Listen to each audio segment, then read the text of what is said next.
前世我爹找人托关系，把我送去了运输队当学徒。我趁着师傅睡午觉，偷偷把车开了出来。结果出了车祸。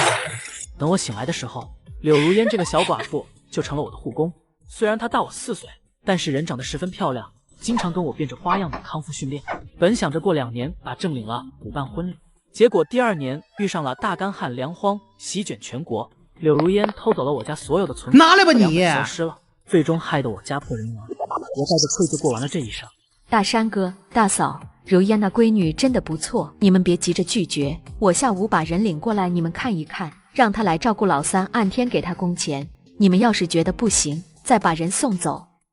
当家的，这个办法我觉得行，咱们都要上班，总请假不好，咱们肯定要雇人照顾老三。不行，绝对不行，一定不能答应。你容我想想。秦小飞听到父亲的口气，变了心理，就更慌了。爹，亲爹，你可千万别答应那个蛇蝎心肠的女人，一定不能让她进门啊！就在他心急如焚的时候，之前那个机械声音再次响了起来。拒绝系统绑定成功，主动拒绝别人即可获得奖励，开启强化功能。系统真重生了。身体强化完成，宿主身体素质得到全方面提升，宿主伤势完全治愈。系统，我身体不是康复了吗？怎么还不能掌控自己的身体？宿主重生成功，灵魂和这副躯体需要一些时间融合。这身体本就是我的，还融合什么？系统，你刚才说你是拒绝系统，拒绝别人就能获取奖励，是真的假的？真的，拒绝别人可以获得物品奖励，包括各类生活物资、未来科技、特殊技能等。奖励越稀有，触发的几率越小，宿主可以通过提升系统等级提升奖励的触发几率。宿主拒绝的事情越重要，对宿主的命运改变越大，奖励也会越丰厚。重生是真的，系统还这么给力，和别人说不就有奖励可拿？这也太容易了吧！太好了，这一世我绝不让悲剧重演。爹娘、大哥大嫂都不能出事。灵魂和躯体融合完成。下一秒，秦小飞就睁开了眼睛，然后嗖的一下坐了起来。床上没人，屋里也没人，墙上贴着他老人家的画像，下面是一张桌子，桌子上放着一个红皮的暖壶，旁边还有2个茶壶，床头靠墙的地方还有一个原木雕花的衣柜。对上了，全都对上了，老子又活了！秦小飞激动地喊了一嗓子，然后翻身就下了床，接着房子的一直推开了。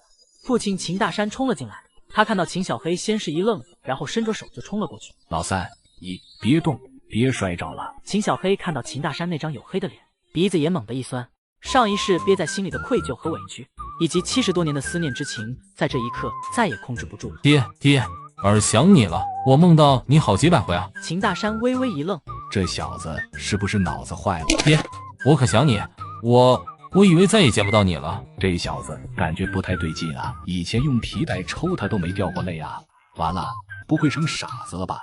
以后他这日子还咋过啊？一个40多岁的中年女子冲了进来。老三醒了，是老三醒了吗？秦小飞看到他，跪在地上，朝着他挪了过去。娘，我也想你了，娘，我想你啊，我错了，我知道错了。秦小飞哭得撕心裂肺的，他母亲刘小凤抬起头看向了秦大山。当家的，老三这是咋了？他想咱干啥？秦大山眉头紧锁，半天才憋出一句话：老三可能傻了。刘小凤腿一软，直接地上。我的儿啊！娘，你咋了？我伤好了，我没事了。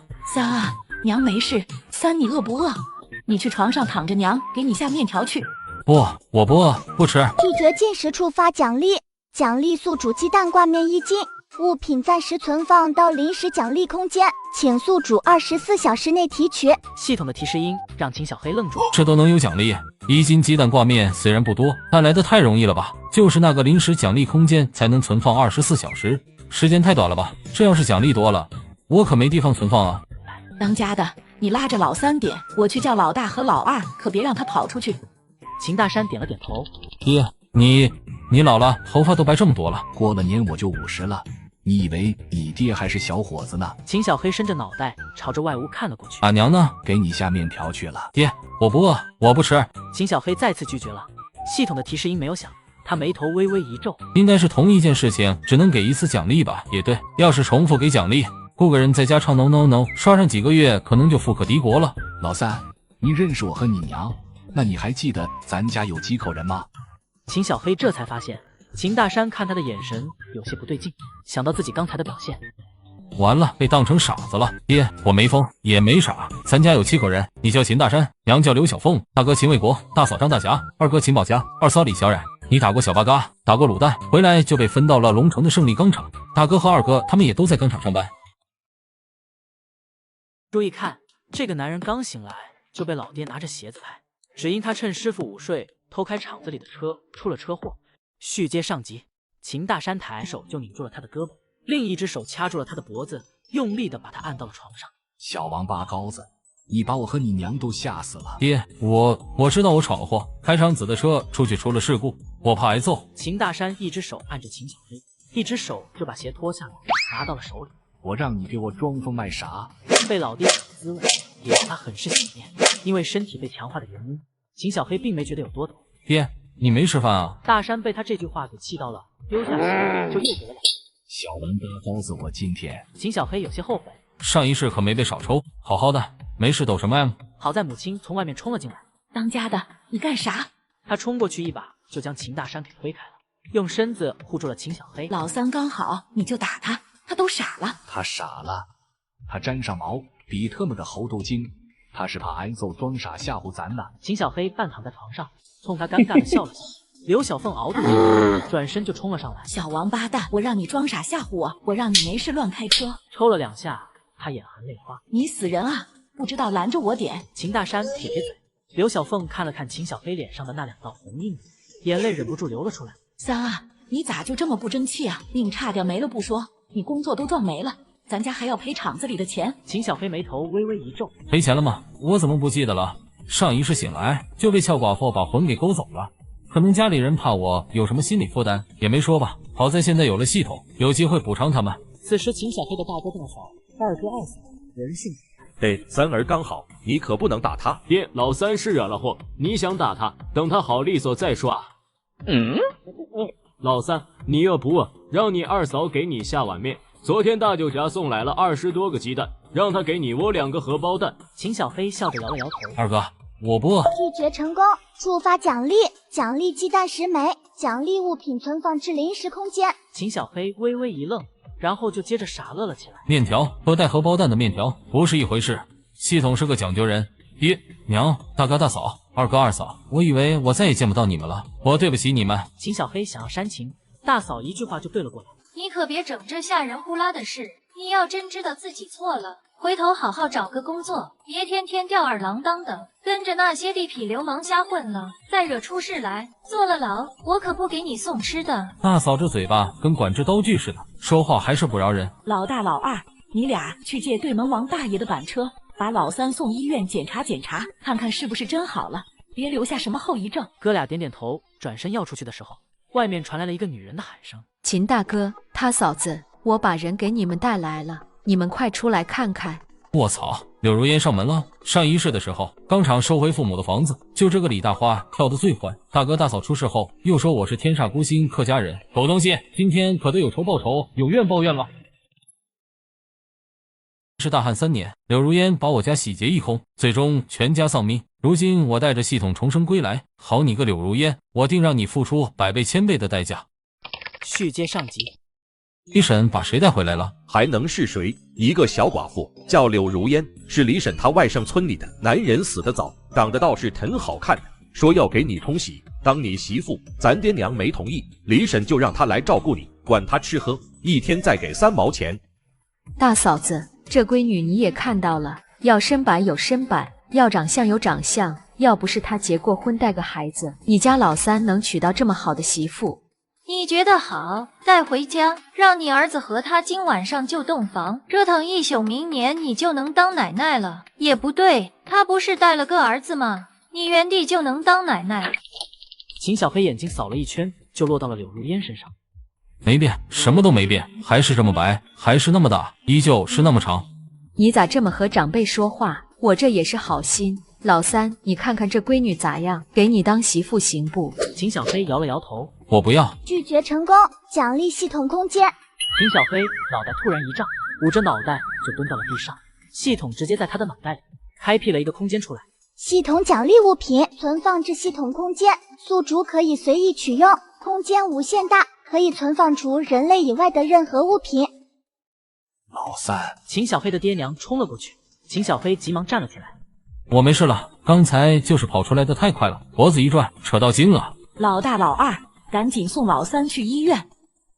大嫂子，孩子这肯定是有后遗症了，这是要是传出去，真不好找媳妇。况且他刚才看如烟，眼睛都直了，肯定是脸皮薄，不好意思承认，就让如烟留下吧。李婶4句话就把秦小黑给点着。去你！老子没看上就是没看上，你安的什么心？把一个寡妇往我怀里塞？还有你刚才威胁你哪个爹呢？还我有后遗症，你嘴这么毒，拿敌敌畏漱口了啊！别他妈的，给你点脸，你就觉得自己是个人了，一天到晚的咒我，我不娶她，我打一辈子光棍也不娶她，给我滚！拒绝成功，触发奖励，奖励卤猪脸肉10斤和20块钱。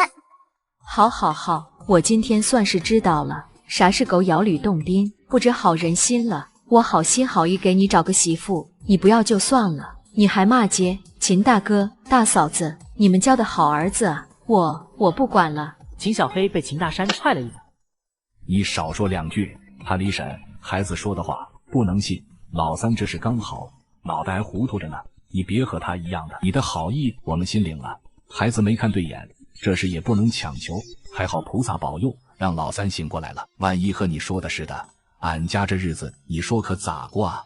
秦大山的语气倒是很平和，不过他话里有话，李婶也听出来了，气呼呼的转身朝着门口走了过去。算我多事，我走，我再不踏入你家半步。随即他歪头给柳如烟使了个眼色。等他出了门，柳如烟几步走到了秦大山跟前，扑通就跪下了。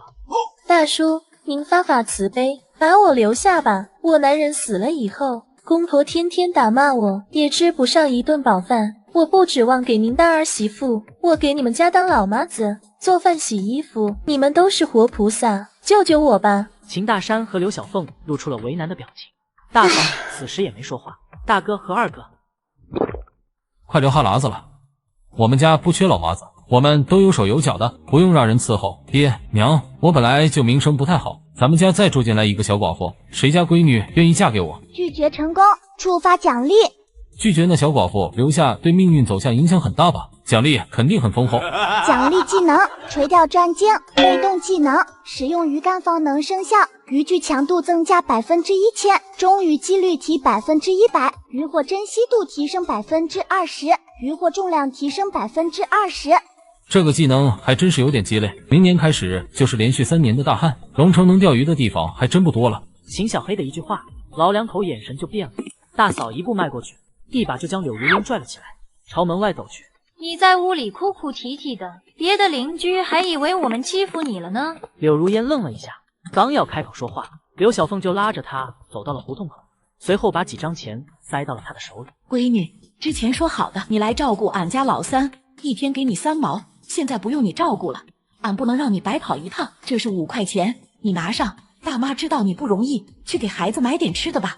刘小凤说完，转身就回去了。等刘小凤走远，李大花就凑了过来。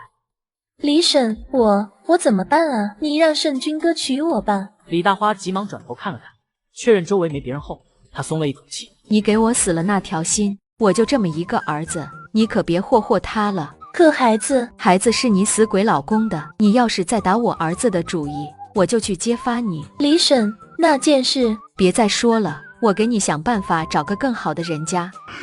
刘小凤那边回到了家里，正好碰上秦小飞被2个哥哥从屋里拖出来。偷开场次的新车出了车祸，赔2万块钱。就在此时，我发现拒绝别人能获得丰厚奖励，做个叛逆的人奖励不得拿到手软，欠场子里的钱也能尽快还上吗？去接上级。大哥，真不用去，不用浪费那个钱，我身体好没好我能不知道啊？老三听话，去查查，爹娘也能放心。秦小飞一抬头就看到了刘小凤。娘，你快点说说，我大哥二哥，我身体都好了，不用去医院了。都回屋，李大花和那个女的还没走远呢，等会再去。秦大山正坐在椅子上抽烟，秦小飞尴尬的笑了笑。爹，钢厂让咱赔多少钱啊？秦大山没好气的白了他一眼。我和厂长说好了，钱咱慢慢还，没几年就能还清了。老三，多少钱你就别管了，我和爹娘商量了，这钱家里出。老三，你以后少闯祸，赔车的钱够给你娶10个8个的小媳妇了。我之前是不懂事，给家里添了不少麻烦，我保证不干偷鸡摸狗的事了。爹，你之前说男子汉大丈夫，要敢做敢当，这车子是我撞的，钱自然应该由我来赔。我现在是没钱，可你得告诉我赔了多少。等我赚钱了，我每个月都往家里交钱，把这份钱给补上。先送他去医院瞧瞧吧。老大老二，弄车送他去医院。让我去医院也行，你们得告诉我咱要赔多少钱。老秦家第一猛士张大也是没能把他拽起来。我不去，不和我说，我就不去。拒绝成功，奖励脑梗特效药1盒，奖励存入系统空间，请宿主自行查收。秦大山走过去踢了秦小飞一脚。你想知道，我就告诉你，那辆车是新车，被你那么一撞，直接报废了。报废了之后，有些零件还能用，就折价了5000块。厂长让咱们赔2万块。2万块啊，这么一大笔钱！秦小黑一走神，身上又挨了一脚。你小子赶紧给我去医院，别逼老子抽你！我去，我现在就去。秦小飞家离医院不算远，哥仨出门沿着东四大街就一直往外。路过一家包子铺的时候，秦小飞的肚子呼噜呼噜叫了起来。大哥，你带钱了吗？老三，回家吃吧，娘只给了10块钱，给你看病的。秦小飞想到了系统奖励的那20块钱，他意念一动，就拿了2张出来。大哥，我有钱。秦小飞看到手里那2张大黑石的时候，突然就有点不舍得了。这大黑石保存下来，那可是40万。老三，你哪来的钱？你偷娘的钱了？秦小飞有些无语，风评害死人啊！这钱真是我自己攒的，我之前抓鱼抓多了，就卖了一些钱。这要是从娘那偷的，他不早就发现了。秦宝家点了点头，也对，你向来是个存不住钱的性子，偷几毛钱，娘可能不太注意，你要是敢拿这么多，娘早就发现了。行啊，老三，你也能存下钱了。老板，给我来10个肉包子。老三，你疯了？10个肉包子，你知道这多少钱？被咱爹那么节俭的人知道了，能抽你2皮带。大哥，抽我1宿，这包子我也买。哥仨正聊着呢，老板不乐意了。小伙子，你还买不买了？秦小黑把钱递了过去，买10个肉包子。秦卫国伸手想去抢，被他一把推开了。老三，你小心回家挨揍。大哥，你放心吃，回去挨揍也是我挨揍。秦宝家没说话，他已经被包子的香味勾得口水直流了。老板包好之后递给了他，然后找了零。拒绝成功，奖励特殊物品，美味包子配方1个。秦小黑心中一喜，以后做个叛逆的人，奖励不得拿到手软。秦小黑把包子分到了哥哥们的手中。好烫，好烫！这包子不仅皮柔软的像棉花一样，一咬下来溢出香醇浓郁的汤汁，这无比的口感和鲜嫩，真是人生最高享受啊！秦小黑他们到了医院，脑袋没什么问题，而且很健康，比牲口都强壮。老三，你以后可好好的，别再作妖了。这次是你命大，大夫，麻烦您给写上几句，我拿回去给爹娘，他们看了也能放心一些。诊断结果我写在病历本上了，回去给他们看就行。秦小黑跟着大哥二哥从医院大楼的大门口走了出去。让一让，快让一让！医生，医生！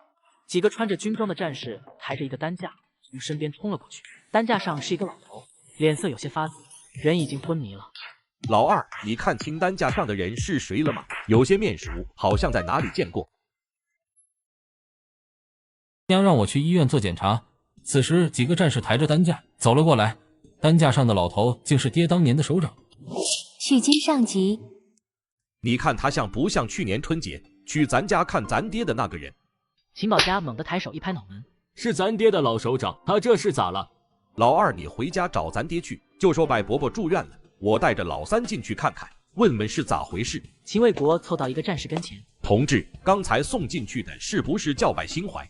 你是什么人？秦卫国急忙掏出了自己的工作证。我是胜利钢厂的工人，这是我弟弟，我父亲叫秦大山，是百兴怀首长的老部下。你父亲真的叫秦大山？他是不是有个秦一枪的绰号？秦卫国急忙点了点头。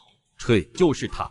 那我能告诉你，在里面急救的就是我们师长百兴怀，他今天早上说头疼，然后就晕倒了，军医给他检查了，说可能是脑梗，我们就把他紧急送过来了。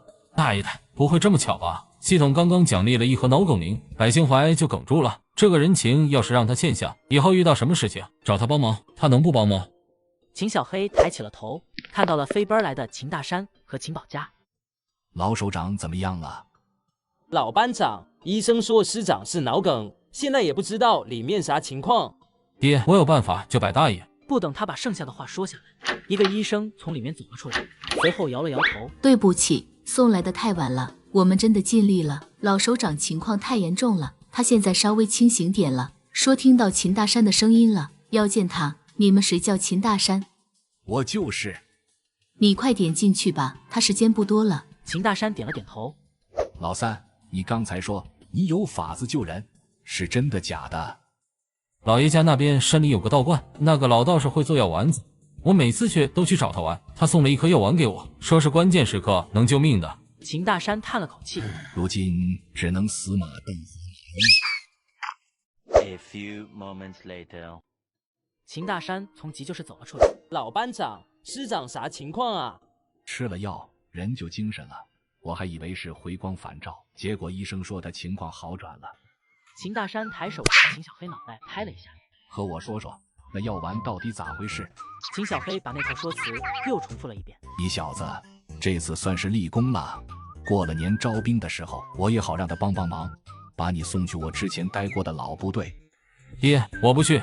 拒绝成功，触发奖励，奖励特殊物品：毛瑟步枪1把，子弹100发。你小子不去当兵，天天在街面上瞎混，早晚成流氓。我可以好好工作，做生意赚钱。你要有那本事，那2万块的饥荒你自己还。爹，我要是自己还上，你能让我不去当兵吗？就你自己还上，行啊，你3年内把钱还上，我就不让你去当兵了。以后你小子想干啥就干啥，只要不伤天害理，我就不管你。爹，那等下回家咱们立字据。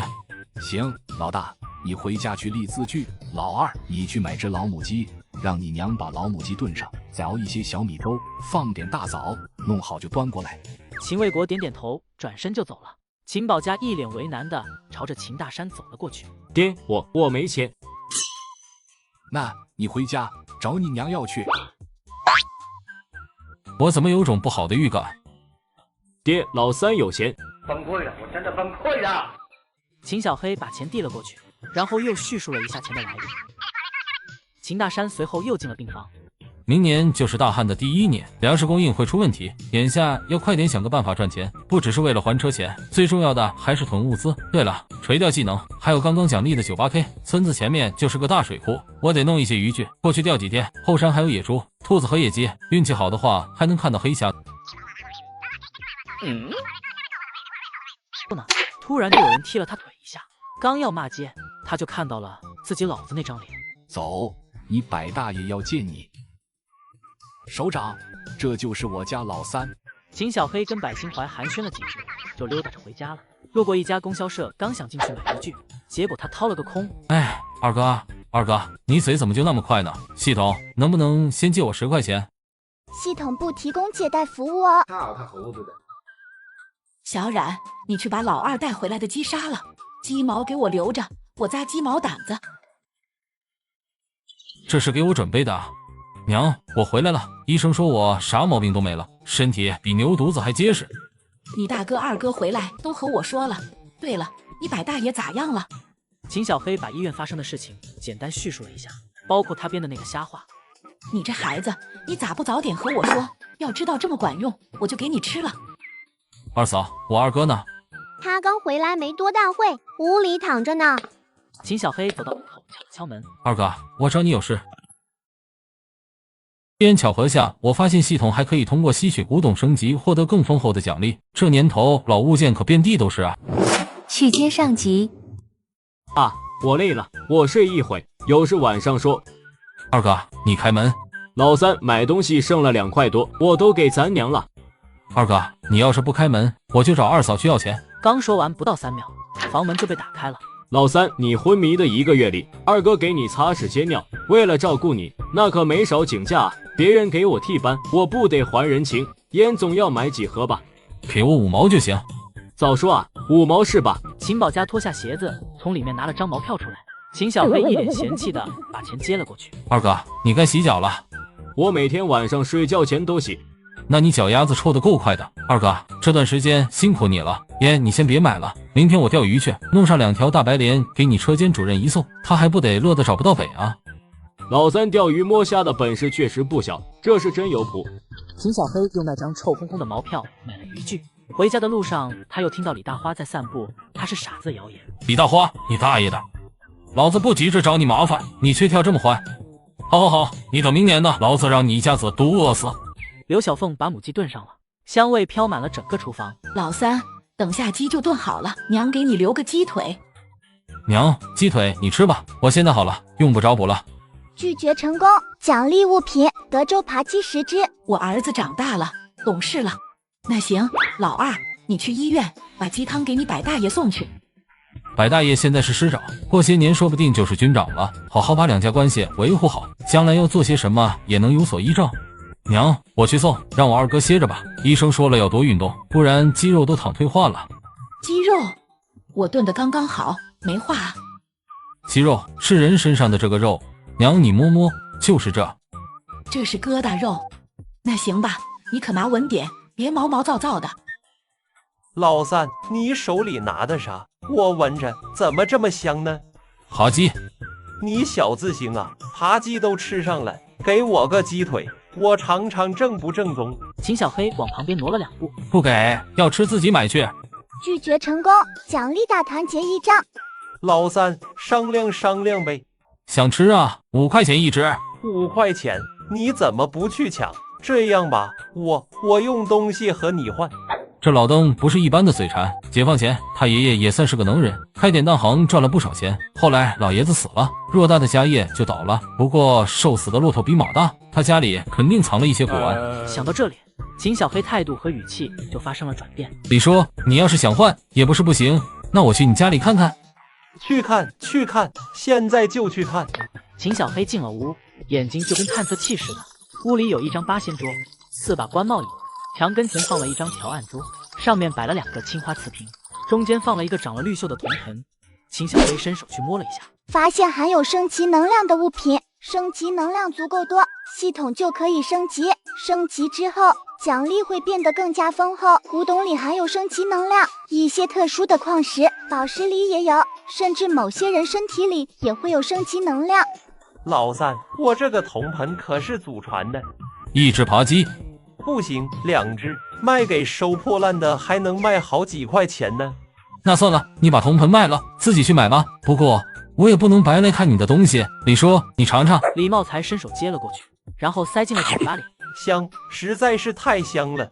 换了，铜盆给你了。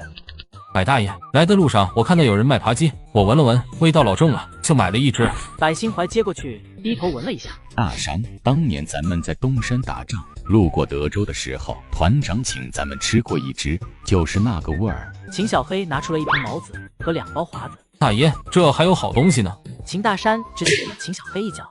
你大爷病刚好，你这是要害他啊？我现在啥事都没有了，喝一口酒，抽2根烟，又死不了。老三，你小子挺有孝心的，这一共花了多少钱啊？大爷，没花多少钱。再说了，我要是拿了你的钱，那我爹能乐意吗？大哥，你这是啥话？我儿子就是你儿子，他孝敬你，你就心安理得的收下。那我今天就厚着脸皮吃你的喝你的了。大爷，那我就先回家了。你小子就在这吃，陪我喝一杯。大爷，我不喝酒。拒绝成功，奖励大团结6张。快让他回家吧，家里肯定也等着吃饭呢。晚上，秦大山回到了家，人都齐了，说个事。老三说车子的钱他来赔，3年内把钱还上，要是还不上，他就去当兵。老大，我让你写的字据呢？我没写，我以为你们闹着玩呢。秦大山转头看向了李小冉，老二家的，你去立张字据，再把你的印泥拿来，省得这小子到时候反悔。老三，那可是2万块，不是2000块，你3年咋能赚到那么多钱啊？你听嫂子一句劝，现在就去当兵，钱家里替你还，我们大家熬几年就能给你还上。我闯的祸不能连累你们，我有办法赚钱，你们放心吧。什么连累？咱们是一家人。老三，你是不是怕到了部队吃苦？哥每个月都给你邮东西。行了，都别劝了，他是个将种，认准的事情火车头都拉不回来。老二家的去哪？李小冉把东西递给了秦小黑。接触到印泥的时候，系统的提示音响了，发现含有升级能量的物品。秦小黑假装没听到，在那张纸上按下了手印。二嫂，你这个印泥看着真好，这是你的嫁妆吗？这是我父亲给我的，是龙泉印泥，盒子是杨之玉的。二嫂，我听说杨之玉能养人，能不能让我看一晚上？明天早上给你。不行，老三，这是你二嫂的宝贝，你小子拿一晚上还能有好？二哥，你别激动啊，我保证不霍霍里面的印泥，明天一早就完璧归赵。老三喜欢就拿着吧，里面的印泥不好找，你别浪费了就行。谢谢嫂子。老三，你别糟蹋好东西，你别给摔了。知道了，看给你紧张的，不知道的还以为我要抱着你闺女跳井呢。二嫂好像是今年怀上的。二哥加油，我睡觉了。秦小黑莫名其妙的一句话，让门外的秦保家有些摸不着头脑了。秦小黑意念一动，拿出了换来的铜盆。不知道系统吸收能量后对物品有什么影响，先用这个试一试。要是吸取之后物品消失或者损坏，那就不用这玩意了。毕竟二嫂的嫁妆意义非凡。吸收。升级能量吸取中，请稍后。能量吸取完成，获得升级能量10点，开启经验面板。卧槽，这么多！1万才能升1级，那不得要1000个这种铜盆才行。年代越久远，价值越高的物品含有的能量越多。秦小黑摸了一下手里的铜盆，好像没什么损伤。系统只是吸取其中的升级能量，不会对物品造成任何损害，物品也不会因此消失。早说啊！秦小黑把手里的铜盆换成了印泥盒。吸收。升级能量吸取中，请稍后。吸取完成，获得升级能量249点。果然是不同的物品，吸取到的升级能量也不一样多。唉，要是我能鉴定古玩就好了。这年头满大街的老物件，随便买上一些，等我老了那可老值钱了。哪天说不定运气爆棚，系统就奖励给我了。秦小黑深吸几口气，然后就闭上了眼。系统发神经似的响了起来。拒绝成功，奖励肉票2斤。好像是二哥要把印泥要回去的时候没给。系统，你大爷的，延迟这么久，你上班能不摸鱼吗？二哥起了没？谁啊？大早上的叫魂啊！二哥，是我来把东西还给二嫂。老三啊，来了。秦小黑把印泥递给了秦保家。二哥，我出去钓鱼了，爹娘起来你和他们说一声，我中午不回来吃了，要是我赶不上晚饭也不用等我了。那你吃啥啊？我带了2个玉米饼。你等我一下。屋里一阵悉悉索索的声音响起，随后3张散发着臭脚丫子味的毛票从里面递了出来。拿着，路上买一些吃的。这，拿着啊。秦小黑犹豫了一下，笑着把钱接了过去。二哥，你藏钱能不能换个地方？这味道都赶上王致和了。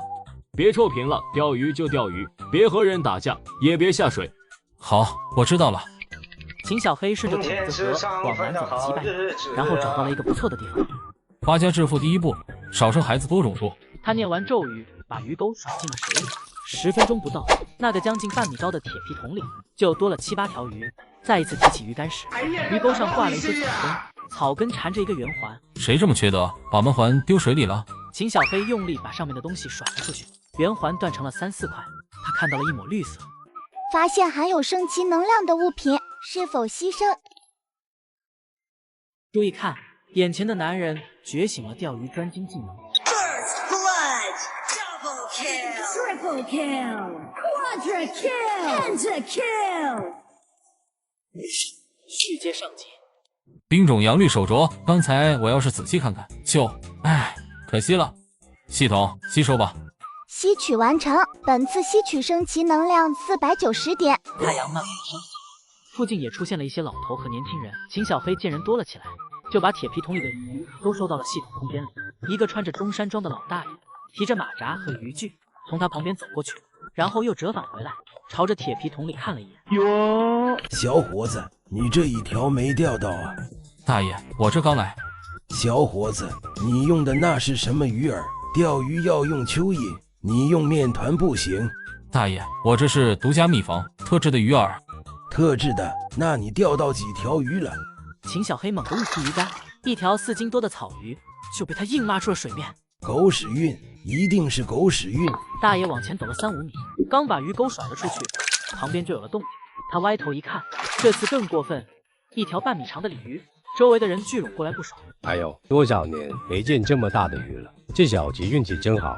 他刚才还钓了一条3、4斤的草鱼呢。他用的什么鱼饵？他那里面肯定加东西了。一个30多岁的汉子笑呵呵的递过去一根烟卷。小兄弟，抽根烟。秦小黑也没客气，伸手接了过去。大哥，你有事求我？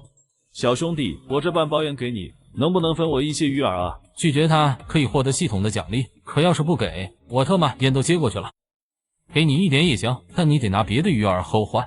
没问题，这是我来之前在院子里挖的蚯蚓。秦小黑把鱼饵递给了他，那个人欢天喜地的跑回了自己的钓位，旁边又凑上来几个人。小兄弟，抽烟！抽我的，抽我的，我的。秦小黑身后的铁皮桶都装满了。现在时间还早，回去也没事干。这附近好像有一个回收站，过去卖掉也行。秦小黑收了鱼竿，大爷，你坐我这钓吧，看看能不能钓上来。好，好，好，谢谢你。秦小黑提着铁皮桶走在路上，这么多鱼，他下桶怎何抓的？你没看他拿着鱼竿呢，肯定是钓的。俺家小子也钓鱼，怎么没钓到过这么多？人家会钓，有些胆子大的会凑上去问一下他的鱼卖不卖。秦小黑全都给他们拒绝了。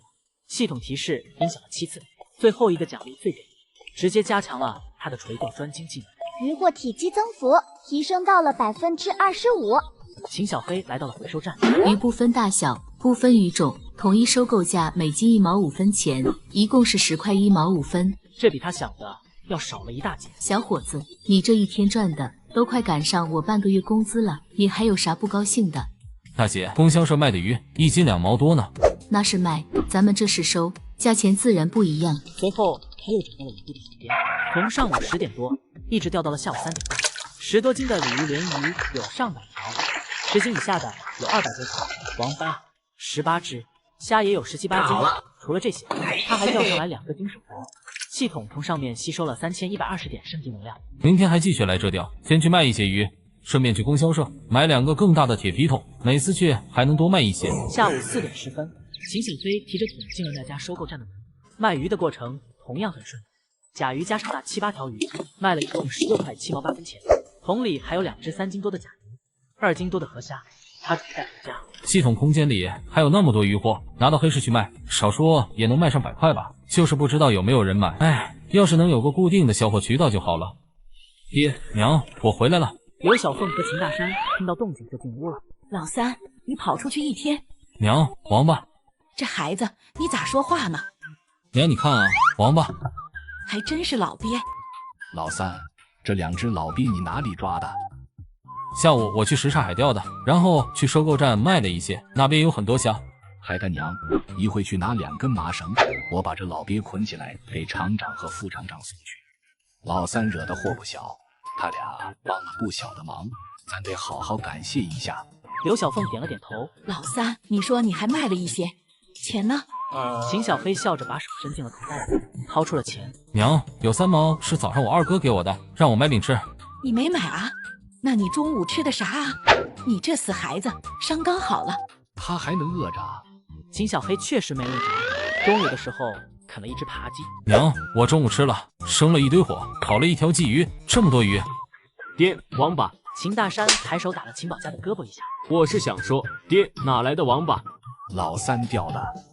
行啊，你小子，我以为你去钓鱼会空着手回来呢，没想到你钓这么多啊！娘，杀2条吧，晚上炖着吃。咱家可很久没吃鱼了。刘小凤没搭理他，把钱放在桌子上数了起来。老三，你卖了这么多，27块2毛钱，比我1个月工资都多。晚上7点多，2条鱼炖好了，香味勾的秦小黑。这时，秦大山从厂里送东西回来了。秦小黑把刚拿起来的筷子放下去了。我找厂长说了，3年还清车钱，厂长答应了。秦小黑笑着点了点头，伸手拿起了筷子。你给我放下！话没说完呢，天天不干正事，就长了个痴心眼。爹，您还有啥事啊？你真想靠着钓鱼把钱还了？也不全是，钓鱼这种事靠运气，我先钓着，过几天看看找点其他的活干。老三，你赚了钱交给娘，娘给你存着，赶紧吃饭，要不鱼凉了。爹娘，你们早点睡，我回去歇着了。老三，你跟我出来。爷俩溜达着出了院子，走出去20-30米，秦大山才停下。这是剩下的7块2毛钱。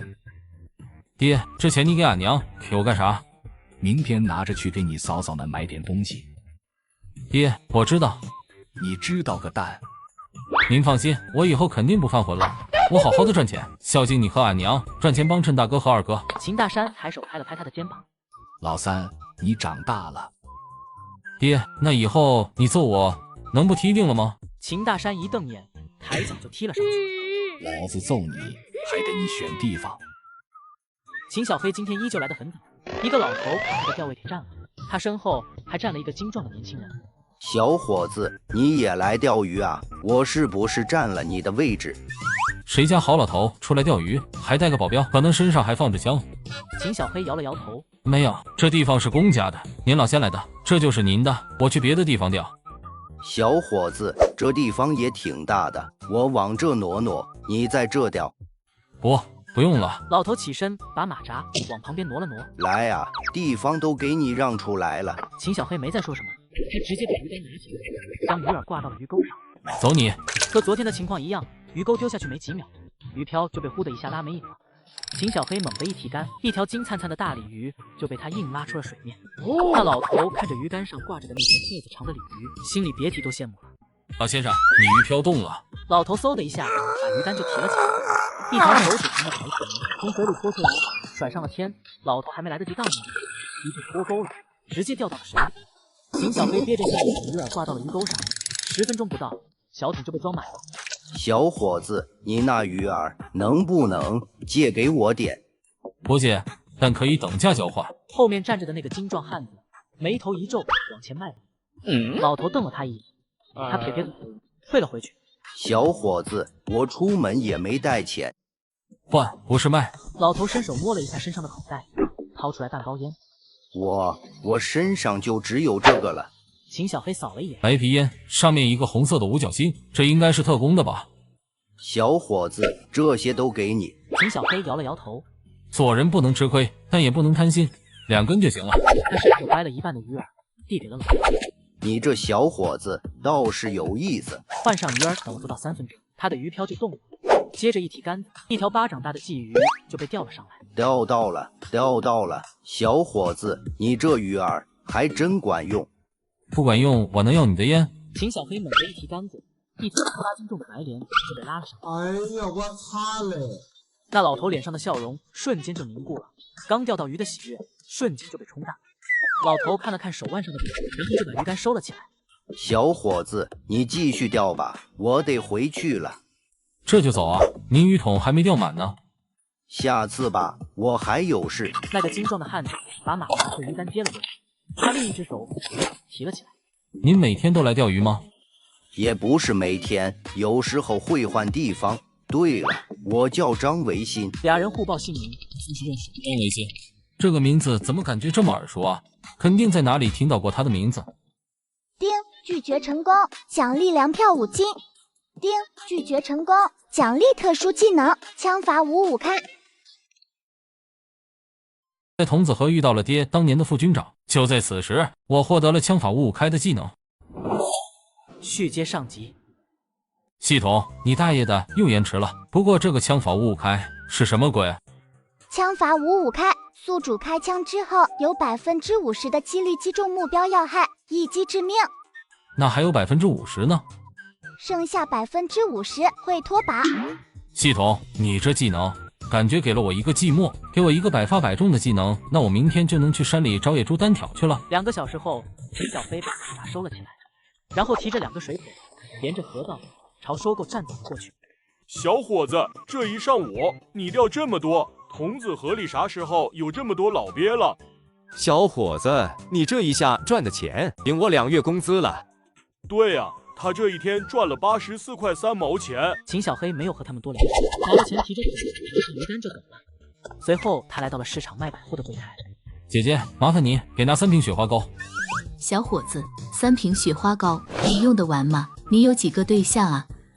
我不送对象，我给我妈、大嫂、二嫂买的。你还是个孝顺孩子，等着，姐给你拿。谢谢您了。秦小黑转身离开了柜台，然后去了第5零食市场，那边小吃很多，他最爱吃的就是麻辣火锅。他点了3份毛肚5份牛粒，把那些过来抢的食客给羡慕坏了。这小子真有钱，5份牛肉，眼睛都不眨一下。东西买了，肚子也填饱了，该干活了。秦小黑上鱼的速度依旧是很快，他猛地一提杆子，那东西没有被拽上来，手里的竹竿也变形了。他用力把东西拖到了旁边，是一个木箱子。秦小黑抓住那把锁，用力一拉，里面是13块小孩拳头大小的金元宝，还有2个大一些的银元宝。我这钓的不是鱼，这是我的报复人生啊！1两黄金收购价是95块钱，13个金元宝一个就是475块。但问题是，这金元宝放30-40年，一个少说也能卖上百万了。先放着，我钓鱼也能把钱还上，手里还有枪，去打猎也能挣不少。要是实在是凑不够了，再卖掉。下午3点多钟，他就不再往系统空间里放鱼货了，钓上来的鱼都放到了铁皮桶里，装满就是飞士。飞士在日常中人，他往旁边一蹲，然后就等了起来。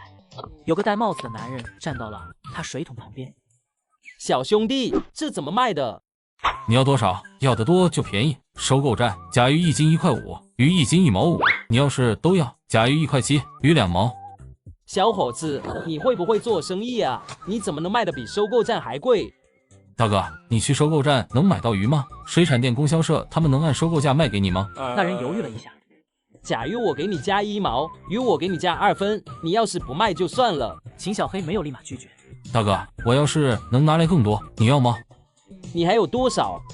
鱼有大概500多条，小的1-2斤，大的4-5斤，还有10多斤的，得有3000斤吧。甲鱼还有50多只，基本上都是3-4斤的。那个男人立马就激动地抓住了秦小黑的胳膊。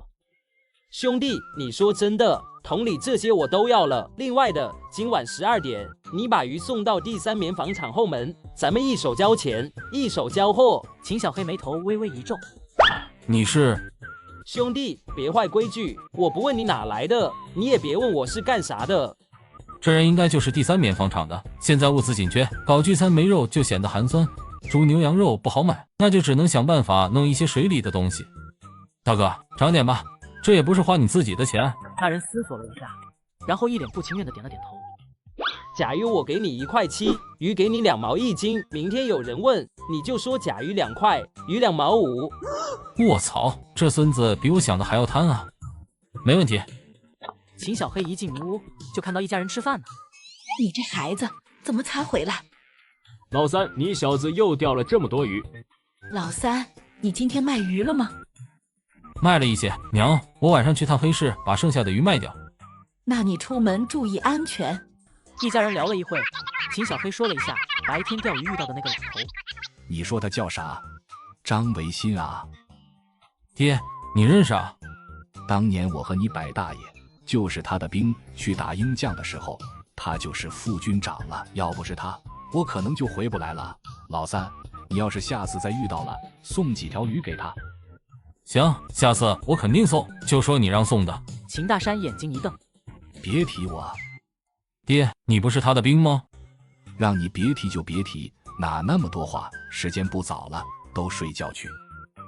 这里面肯定有事，以后找机会问一问百兴怀，或许他会说。天巧合下，棉纺厂的人在黑市买下了我所有的渔获。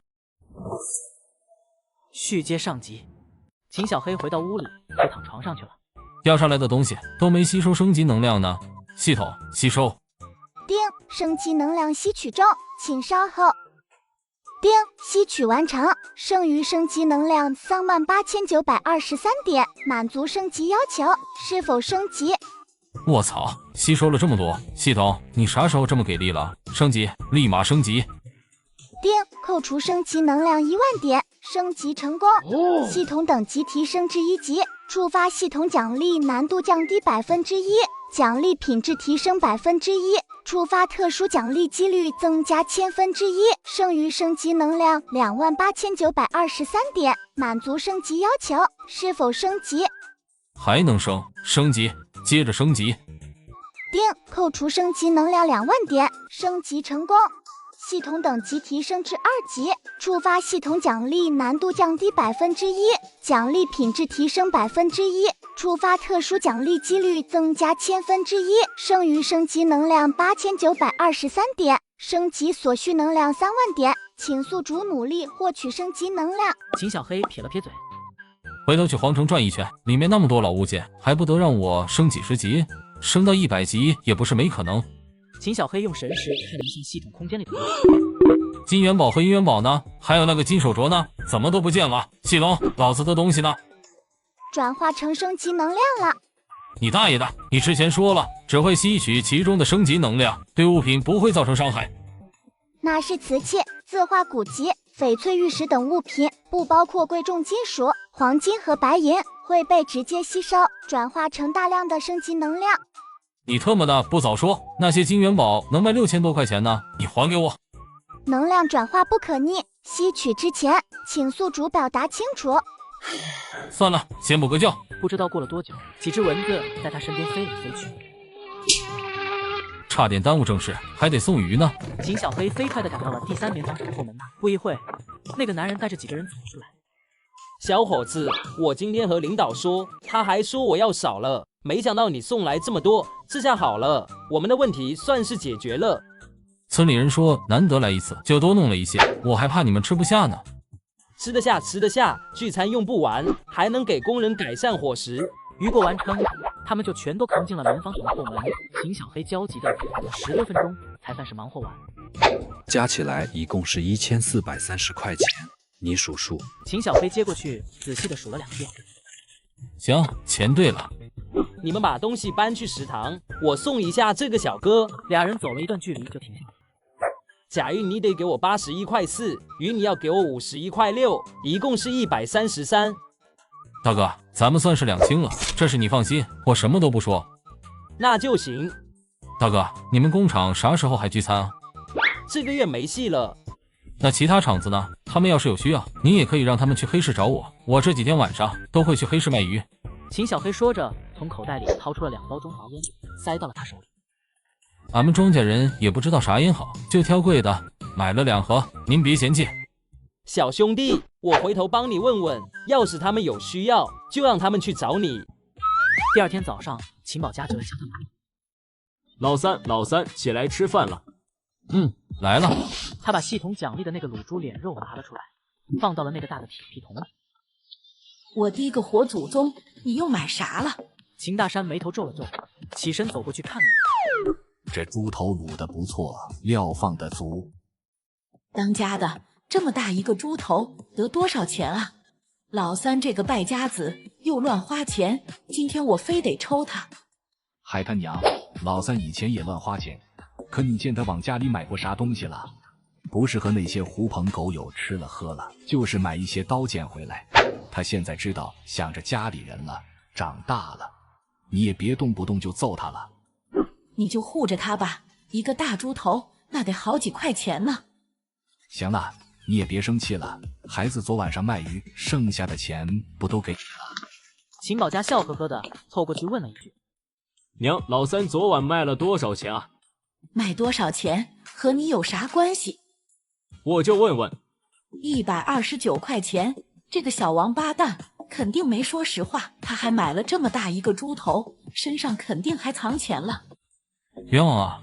青天大新娘，我可真没藏钱了。娘，我买这个猪头是想着咱们吃一半，给我姥爷送一半过去，你再给我点钱，我买点糕点，买几瓶酒，一起送过去。我出了事，姥爷他们也跟着担惊受怕的，还送了不少东西过来。我现在好了，该去给他们报个信，免得他们担心。你小子真是这么打算的？真的，爹，我知道你也爱吃猪脸肉，就想着分开，一半咱们吃，一半给我姥爷送过去。秦大山伸手拉了一下刘小凤。海他娘，你听听孩子说的话。我听见了，孩子懂事了，这是好事。可算了，买了都买了。注意看，眼前这个男人竟然钓上来一只200斤的大鱼，只因他觉醒了垂钓专精技能，血接升级。刘小凤30块钱，一起烟就买白皮烟，好烟你姥爷和你舅舅们抽不惯。买2斤槽子糕给你姥姥，这个猪头给你姥爷，他想咋分就咋分，替我给你姥爷他们带个好。你也别在那住太久了，待2天就回来。秦小黑点了点头。老爷家有个密云水库，那里面的鱼比童子河个头都要大一些。这次去肯定要好好钓2天，等回来了就找收购站把鱼卖出去。老三，你可别进山，这个季节山里的蚊虫多，野猪也多。我知道了，娘，你上班去吧，要不然就迟到了。姥姥，我来了。小三子，你伤好了？你大舅前些天去看你，你不还没醒呢吗？姥姥，我现在生龙活虎的，都好利索了。刘三旺笑呵呵的朝着秦小黑走了过去。三儿啊，想三舅没？秦小黑点了点头。想啊。刘三旺伸手拍了拍他的肩膀。这回你小子玩得挺大，差点把自己玩死。我和你大舅二舅都商量了，等你咽了气，给你埋后山上，就你喜欢去玩的那片林子里。操他猴子的！三舅，我好了，全都好了。那可惜了，我还想着忙完这2天把坑给你挖好呢。刘三旺这刚说完，脑门上就挨了一巴掌。你放什么狗屁呢？我大外孙刚好，你就咒他有你这么当舅舅的。这小子最能招灾惹祸，这回用不上，后面肯定也能。老爷，我这次来带了不少东西，有些俺娘让我买的，有些是我买的。你还能给你老爷买东西，真是太阳从西边出来了。我看看你都买了啥？大姐真孝顺，知道爹娘喜欢吃啥东西。老爷，这些东西是俺爹娘让买的，这条华子是我买来孝敬您的。华子刚递出去，就被刘三旺一把抢过去。这是中华烟，这一条8块多钱呢，你哪来的钱？钓鱼赚的钱。秦小黑说着，就把烟拿了过去，放在了老爷的手里。你钓鱼赚钱，你那屁股坐地上，没等地面暖热乎，人就坐不住了，你还能钓到鱼卖钱？三舅，你知道什么叫士别3日当刮目相待吗？不知道，我就知道狗改不了吃屎。三舅还真是记仇，不过倒也不能怪他。上一世他刚准备结婚，金方和聘礼就被我一把火烧了个精光，婚没结成，还欠了一屁股饥荒。你小子撒谎撂屁的！要是有那么多鱼让你钓，其他人为啥不去？他们钓不上来呗。你是龙王爷的女婿啊，有虾兵蟹将在下面给你往鱼钩上挂鱼啊。三舅，我说的是真的。自打出事好了之后，运气就变好了，一天能钓100-200斤鱼。你要不信，下午跟我去钓鱼，我让你看看我的能耐。爹，我下午不出工了，我带着小三钓鱼去。不行，你给我上班去，别想偷懒。下午，秦小黑来到了密云水库。清朝的时候，这片水域就存在了，当年好像还挖到了一些古墓和财宝。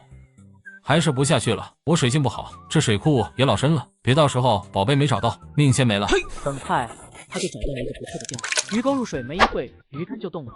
秦小黑猛地将鱼竿提了起来，这鱼不小啊！他把那条鱼拽到了岸边。卧槽，这么大，这最少也有200斤。我把青鱼祖宗钓上来了。他低下身子，把鱼收进了系统空间。这条鱼要是再大一些，这杆子肯定就要断掉了。说完，把鱼钩再次甩进了水里。基本上1分钟就能钓上来8-9条鱼。好在那种100斤大鱼没再出现了。时间转眼过去了2个多小时，手里的杆子突然传来了一股巨火。不对，这有问题。他双手握住了杆子，杆子上传来了巨力。带着东西去看望了老爷一家子。下午我拿着杆子去了后山的水库，在这里竟然钓到了条200斤的大鱼。当我再次把鱼钩甩进水里时，钓到的巨物直接把我拖到了水里。续接上集，大鱼在海里冲进去，鱼线就断掉。随后秦小飞看到长条的石头、瓶瓶罐罐、石像，还有3口棺木。丁，发现大量升级能量的物品，是否稀缺？秦小黑心中一喜，把东西都收进了系统空间里。上了岸后，他把东西收了起来，就跑到了林子里面。秦小黑意念一动，拿出了一个大陶罐，随后他将里面的东西都倒在了地上。尼玛，上百块拳头大的金饼，大爷的，怪不得这么沉呢！我就说记忆不会有错，这地方真的挖到金银财宝了。随后他又拿出了3口棺木，盖子打开看了2眼，立马就合上了。虽说里面也都是些好东西，但是也太臭了。系统，赶紧吸取那3口棺材的能量。丁，系统提醒宿主，吸取黄金等贵金属，不仅可以获得升级能量，还有机会触发特殊奖励，获得超高奖励哟。别给我画大饼，你就是把嫦娥奖励给我，我都不答应。老子还指望把那些黄金卖了去还债呢。丁，升级能量吸取中，请稍后。丁，吸取完成，吸取升级能量704900点，剩余升级能量713,823点。丁，升级能量足够，是否升级？升级，升到不能升再说。丁，扣除升级能量71万点，升级成功，系统等级提升至11级，剩余升级能量3823点，不足以升级，请宿主再接再厉。系统，你是不是搞错了？71万怎么才升到11级啊？系统等级提升到10级之后，需要的能量变多。那12级需要多少能量？40万点啊！哎，太黑了，伸手不见五指的黑啊！秦小黑把棺木埋了起来，随后老前辈，我拿了您的陪葬品，但也让你入土为安了，让您免受水泡之苦。您的陪葬品就算是我的酬劳了，咱们互不相欠。你要是觉得我占了大便宜，那你就去找我邻居李大花，他可缺德了。秦小黑从系统拿出了一些鱼货，差不多了，打道回府，又是丰收的一天。去掉那2条巨物，系统空间里的鱼差不多有5000多斤了。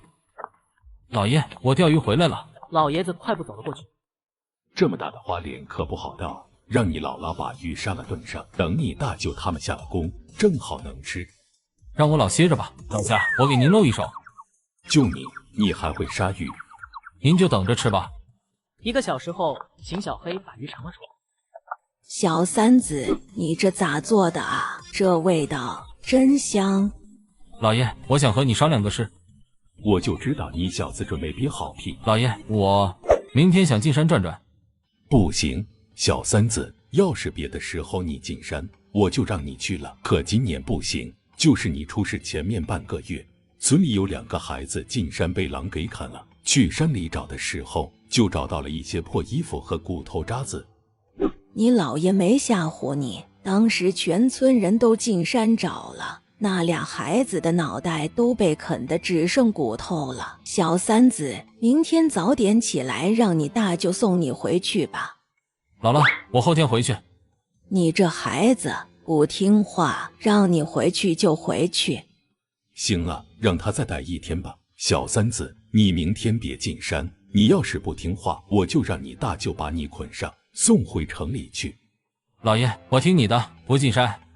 才怪，我得进山去试试香，碰碰运气。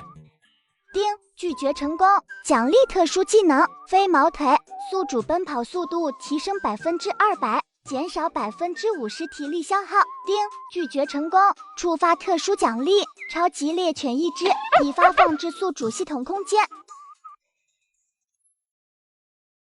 因为拒绝了姥姥姥爷，获得了飞毛腿技能和超级猎犬。去接上级。这玩意看着也不像猎犬啊！宿主不要瞧不起它哦，它不仅能闻到5公里内的猎物，还能轻易咬断手指粗的钢筋，甚至可以通过脑电波和宿主交流。那系统，它一顿能吃多少啊？最低30公斤肉。搬走一个6。这哪里是超级猎犬，这尼玛是超级饭桶啊！宿主可以消耗升级能量，10点能量可以购买猎犬1天的口粮。秦小黑来到了山上，他意念一动，就把超级猎犬给放了出来。主人，快给我起个名字吧。你以后就叫大黄吧，跟着我，咱们去找猎物。主人，我闻到了，野猪就在前面了。秦小黑还没冲到战场，战争就结束了。主人，全都搞定了。什么就搞定了？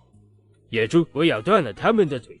秦小黑走过去数了一下，一共10只小野猪，还有2只母猪，大概有300多公斤。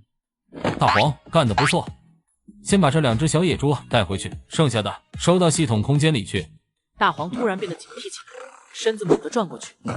主人，有熊瞎子的味道。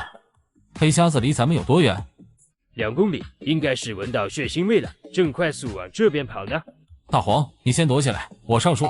他把步枪拿了出来，随后调好了姿势，黑熊飞快地冲了过来，低头在地上嗅了嗅。秦小黑瞄准，随后扣动扳机，黑熊一下就趴到了地上。主人，他已经死了。这你都知道？我听不到他心脏跳动的声音了。秦小黑走过去，用脚踢了踢那只黑瞎子。这一身油膘可没少吃啊！主人，我闻到野兔的味道了，还有野鸡。不打了，回家。大黄，等见了孙子，不要攻击别人。老爷，我回来了。这哪来的狗啊？这是我进山碰上的，他被一些藤蔓给缠住了，我给他救了出来，我还喂了他一只兔子，然后他就赖上我了。他挺厉害的，抓了2只野猪崽子。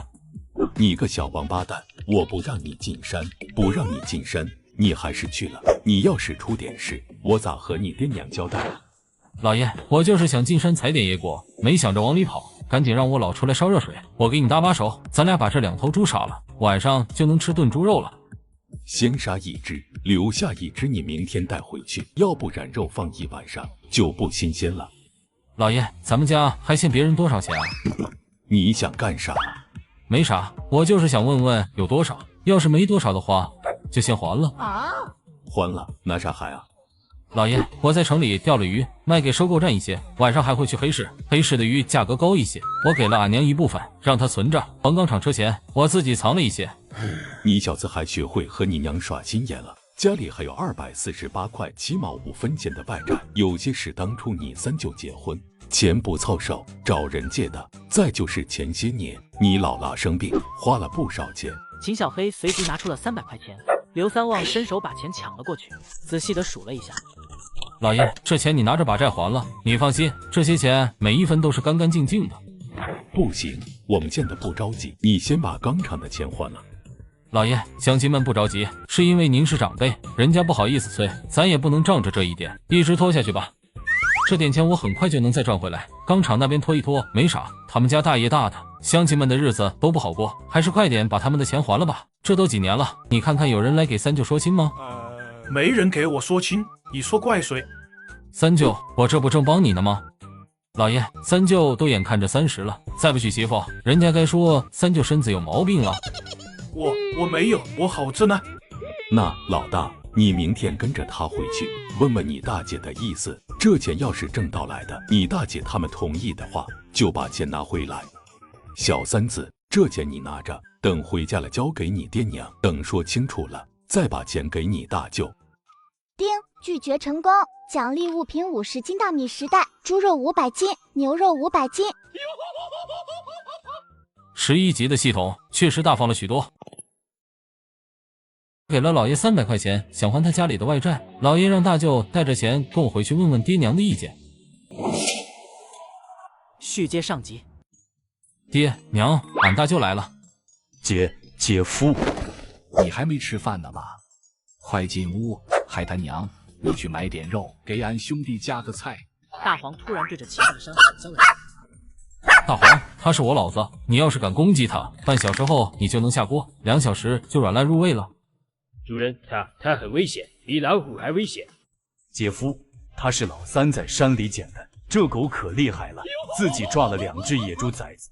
大黄哼哼唧唧的摇着尾巴，凑到了秦大山跟前。这狗不错，快把东西接过来。秦卫国还没动呢，秦小黑就把大舅手里的篮子接了过去。我来，大舅，你先进去喝点水，我炒菜快。不用麻烦了，有啥吃点啥就行。不麻烦，咱们屋里坐。20多分钟后，秦小黑端着盘子进了屋，然后一抬头就看到了爹娘黑着脸。完了，大舅肯定是没憋住，先把钱的事情说了。爹娘，你俩先别生气，我那钱不是偷的，也不是抢的。那你说那些钱你从哪里来的？你还藏了多少钱？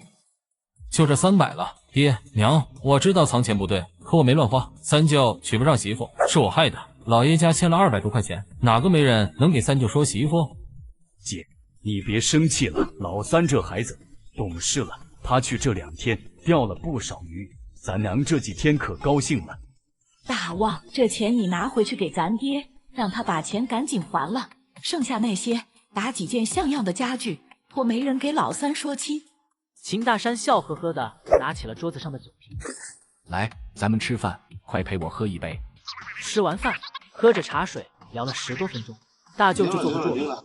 孩他爹，我想去看看俺爹俺娘，明天星期天不上班。秦大山点了点头。那你骑车跟着我，我骑车带着咱兄弟，把手电拿上，咱们到刘家村得90点钟。3人刚走，秦小黑骑着自行车就出门了。刚到胡同口，就看到了李大花，还有他儿子王胜利和柳如烟。哟，胜利哥，你俩这是领证去啊？你胡说八道什么呢？李婶，我哪里胡说了？你看看他俩多般配啊，简直就是天造地设的一对啊！恭喜你啊，儿子一结婚，立马就当奶奶了，这便宜是去哪找啊？你个小王八羔子，你给我回来！李大花想去撵他，被王胜利一把拉住。娘，你小点声。秦小黑带着黑瞎子来到了收购站。小伙子，你可好几天没过来了，没钓到鱼啊？你手里抱的啥啊？大哥，我这几天进山了，打了一头黑瞎子，你们收吗？收，我们收。站长拿起来仔细检查了一下，真不错，没有什么损伤，我给你1200块，怎么样？秦小黑点了点头。2天后的下午，秦大山和刘小凤气势汹汹地冲到了秦小黑房间里。你干嘛？娘，你这是咋了啊？我没惹祸啊。我问你，你卖鱼真的能赚那么多？老三，你说实话，你的钱到底是不是卖鱼来的？那些钱真的是卖鱼得来的，收购站开的调和钱都在这。秦小飞说着就递给了刘小飞。还有一部分是我卖金子得来的。你哪来的金子？在我姥爷家。你放屁！你姥爷家银元都没一个，哪来的金子？是在我姥爷家后面的水库里摸的。我去钓鱼，天太热了，我就下水洗澡，一个猛子扎下去，摸到了一个棺材。我从里面摸到了4块金饼，还有几个小金疙瘩。那些金疙瘩让我卖了。金饼呢？秦小黑立马就趴到地上，从床底下拿出了4块金饼。刘小凤钱没数完就塞进了口袋里，然后伸手拿起来一块，还他爹老沉了。秦大山伸手抓了一块，拿到手里掂量了一下，这些真是你从棺材里捡的？当家的老三应该没说瞎话。刚解放那会，俺们村就有人在水里捞到过金子，还没焐热乎就被找上门了，奖励了1朵大红花，2袋大米，金子就被拿走了。那个人捡的比咱家老三还多呢。这么大的事，你小子为什么不早说？为啥没和你姥爷他们说？爹娘，这种事知道的人越少越好，不然到时候这金饼可就只能换2袋大米了。老三说的没错，这是不能和他们说。这4块金饼得有几两啊？能换多少钱啊？续接上集。娘，这一块得有3斤重，最少也能卖5300。太好了，咱家能把债都还清了。老三，你今晚就去一趟黑市，赶紧把金饼全都卖了。这些东西放在家里，招灾。爹，那我这算不算3年还清钢厂的钱了？秦大山点了点头。你这小子真是走了狗屎运了。趁着天没黑，咱们去筒子河，我看看你小子到底钓鱼有多厉害。2人来到了岸边，秦小黑就拿出一条鱼饵，秦大山拿过去看了看，这是面，里面是鸡蛋白面，还加了一点肉泥。你这是钓鱼还是上供来了？爹，舍不着孩子套不着狼。你多大能耐？10秒钟不到，他就秒了一台杆子。来了！秦大山有些猛，这么快就上鱼了？秦小飞快速的摘掉鱼，放进铁皮桶里，然后又抛了出去。秦大山凑过去看了一下那条鱼，不等他看清楚，又是哗啦一声，又上鱼了。短短5分钟不到，大的铁皮桶就被装满了。把鱼竿给我，我试试。秦小飞乖乖的把鱼竿递了过去。过了半个多小时，河里都没什么动静。老三，你钓鱼有没有啥窍门？爹，我也不知道啊，可能我差点死了一回，运气变好了。哎，爹得和你说个事，其实钢厂那辆车没让咱们赔那么多钱，我说2万是吓唬，想让你觉得自己惹了天大的祸，以后听话一些。爹，你说啥？老三，钢厂那辆车没有报废，就是需要大修，修理费2000块。你也别记恨爹，我这也是没办法了。打都打了，骂也骂了，可哪次你听了？现在爹终于能放心了，我家老三长大懂事了。爹，我不怨你，是我之前太混蛋了。那你这件事没告诉俺娘和俺大哥他们？秦大山摇了摇头，我怕他们偷偷告诉你，就连他们一起骗了。那你打算啥时候和他们说？过2年吧。行了，别钓了，回去歇着。当家的，这么一会，你俩就钓了这么多鱼，还有3个大老鳖。秦大山冲刘小凤摇了摇头，然后伸手指了指秦小黑，全是老三自己钓的。他接着把钓鱼和金饼的事说了一下。爹，真的假的？你还是俺们家老三吗？大哥，要不咱俩换换，以后你俩喊我大哥。二嫂这时候开了口，我早说了，人在经历生死后会性情大变，老三变好了，咱们应该高兴。老二家的说的对，老大老二，一会你俩跟着老三去，这年头在黑市收金子的都不是什么善茬。饭后哥仨就前往黑市了。林子里一个男人举着收黄金的牌子，秦小黑他们走了过去。大哥，有点黄货想卖。东西呢？秦卫国开口问了一句。你带了多少钱？能收多少？大哥，你有多少，我收多少，这个你放心。你就是搬一个金佛过来，我也能吃得下。先说好，你要是有什么歪心思，我劝你识相一点。我能做这个生意，就不怕被抢。秦小黑摆手身上翻不多，哆嗦了半天，掏了一块金饼出来。那人伸手接过去，掏出手电筒照了照。这是老的，纯度没那么高，价格要低一些，3块哈。行的话，跟我去过秤拿钱。就在这交易。我没那么多钱，让你的人去拿钱，我们在这等。钱送过来的要一阵子，我们能等。那人点了点头，然后摸出一杆小秤，称了一下。按银行的算法，一共是1675克。秦小黑把剩下的3块拿了出来，6970克。我要给你们22304块钱，我让人去举钱。说完，他就抬起手打了个响指，后面就跑过来一个人。坤子，去拿2个整数。回来的时候小心点。被叫过来的那人点点头，转身就走了。收金子的那位靠到了树上，从口袋里拿出一包烟来。秦保家刚想伸手去接，被秦小黑拦下了。大哥，我们不抽烟。那人点上烟，吐了一大口烟出来。秦小黑立马掐住了那人的脖子，把他手里的烟扔到了地上。兄弟2个急忙跟了上去。这是咋了，老三？带着大哥二哥去黑市卖黄金。就在此时，我发现收黄金的小哥抽的烟有问题。续接上集。这是咋了，老三？烟里下迷药了，咱们要是闻一会就晕了，他就拿金子跑了。那他不也晕了？咱跑。他又不是一个人，他晕了，有人带他一起走。秦保家用绳子给那人捆了起来。秦小黑伸手把4块金饼薅出来。小兄弟，别杀我，有话好好说。我没想坑你，我这烟是防身的，结果一紧张拿错了烟。秦保家把那人的嘴巴给堵了起来。没过一会，拿钱的小弟就回来了。大哥，这是咋了？我把钱拿回来了。他说着就把那人嘴上塞的东西扯掉了。我没想坑你们，误会，都是误会。坤子，快把钱给这位小兄弟。秦小黑接过去数了一下，少303块。那人急忙从口袋里掏了一沓钱出来。秦小黑把多的还给了他。不该我的，我1分都不要。随后他把金饼递了过去，哥仨转身就离开了。不是谈的好好的吗？怎么谈崩了？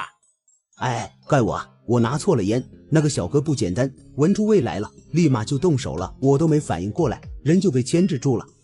老大，这口气就这么咽了？算了，4块金饼，咱们也没少赚，这个是汉代的老金子，后天去找宁少，5块钱一个他都能要。回家的路上，秦小黑想到了刚刚的事情。好在大黄在空间里提醒我这烟味道不对，才避免了金子被抢。这黑市交易还是得多加小心啊。系统声音突然响了起来。叮，拒绝成功，奖励5/4式手枪1把，弹夹10个，子弹1000发。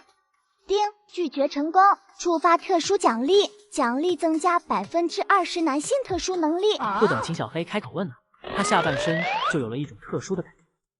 卧槽，系统，我爱死你了！这个奖励我喜欢，以后进厕所撒尿那多有面儿。第2天清晨，秦大山就跑到了秦小黑屋里。老三，醒一醒，那4个金饼卖了多少钱啊？秦小黑把钱递了过去。爹，一共卖了2304。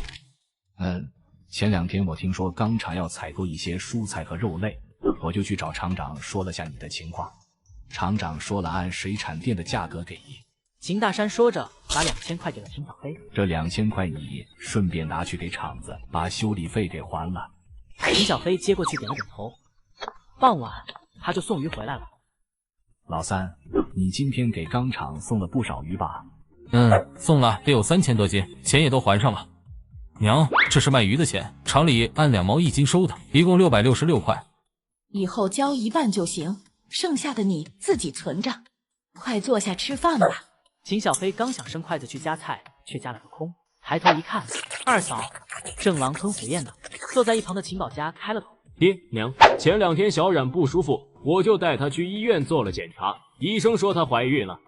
最近好事连连不断啊，一会要给老祖宗多上点香。孩他娘，吃完饭你给老二拿点钱，再拿点粮票肉票。爹，我有钱，不用娘给我拿钱了。你有钱是你的，你自己留着花，让老二去给你买些吃的喝的。老三，你今晚上去黑市转转，看看有没有卖老母鸡的，买1只。红糖、小米、大枣这些也多买一些，副食品票也弄一些。回头去买几袋奶粉给你二嫂。我晚点去转转。老二家的，你想吃啥就和娘说，娘让老三给你买。秦小黑心中苦笑着，娘终于舍得花钱了，但好像是花我的钱。不过以后可以打着给二嫂补充营养的旗号，给家里人改善伙食了。老大家的你也吃，回头你和老大也使劲，争取早点怀上。娘，这是我使劲没用，得让魏国使劲。秦卫国红着脸拉了他胳膊一下，娘给你家的肉，你快点吃吧。秦小黑挠了挠头，哎，上一世大哥大嫂一直没要上孩子，去医院做了检查，大夫说大哥是不孕不育。饭后他拿了个麻袋去黑市转悠了起来。大姐，鸡蛋多少钱一个？4分钱一个。行吧，这些都给我吧。他付了钱，把鸡蛋装进了麻袋里。20分钟后，秦小黑满载而归的走出了树林。他走出去没多远，就发现后面有3个人跟了上来。果然，才不能外露啊！秦小黑一边跑一边把东西都收到了系统空间里。他奶奶的，跑得比兔子还快！大哥，他手里的东西没了！王八蛋，听经啊，东西丢哪了？秦小黑停下了脚步，那3个人围了上来，没过几分钟，几人便被打飞了出去。一点都不抗揍，好歹也跟我打几个回合啊！走了几百米，2个巡逻队的拿着手电筒走了过来。你干嘛呢？把手举起来。饭的时候，二哥说二嫂怀孕了，娘让我去黑市给二嫂买点补品。回家的路上遇到了几个小毛贼，把他们打飞之后，2个巡逻队的拿着手电筒走了过来。续接上集，来的正好，拿你们刷一下奖励。老子就动，老子不举。秦小黑说完这句话就愣住了，操，把自己给咒了。系统，你要不给点好的奖励，那可说不过去啊。2人掏出手枪对准了他，下一秒他就把手举了起来。别开枪，别开枪，我不是坏人。秦小黑立马就表明了身份，然后说了一下大晚上出来的原因。苏生，你别乱动，要是不老实，老子毙了你。我配合，我配合。秦小黑举着双手，2人从他队长摸了个遍。队长，他裤裆里藏东西了。什么东西？应该是肉肠。掏出来，你小子也真会藏，肉肠塞裤裆里，回去还能吃啊。秦小黑叹了口气，随后他把裤子往下拉了拉，所有人都沉默了。裤子给我提上，大半夜的你耍什么流氓？你让我穿我就穿啊，大晚上的不巡逻，端着枪逼着我脱裤子，你们丫的才是流氓。小伙子，我们也是执行任务。那你说我耍流氓？我口误，我给你道歉。我不接受你的道歉。那你想咋地？就不接受你道歉，没想咋地。还有事吗？没事，我就走了。那个队长立马摆了摆手。秦小黑走出去没有10米呢，回头见嗖嗖的来了一句：“那个啥，你们也不用自卑，哥们，我这算是天赋异禀。”然后回到屋里，刚躺到床上，系统的提示音就响了起来。叮，拒绝成功，奖励物品顶破天小药丸3个疗程。秦小黑眼睛一瞪，嗖的一下就坐了起来。顶破天，这名字一听就那么违规。顶破天小药丸可以治疗一切男科疾病，全方面提升男性能力，促进2次发育，提升种子质量，1个疗程即可治愈。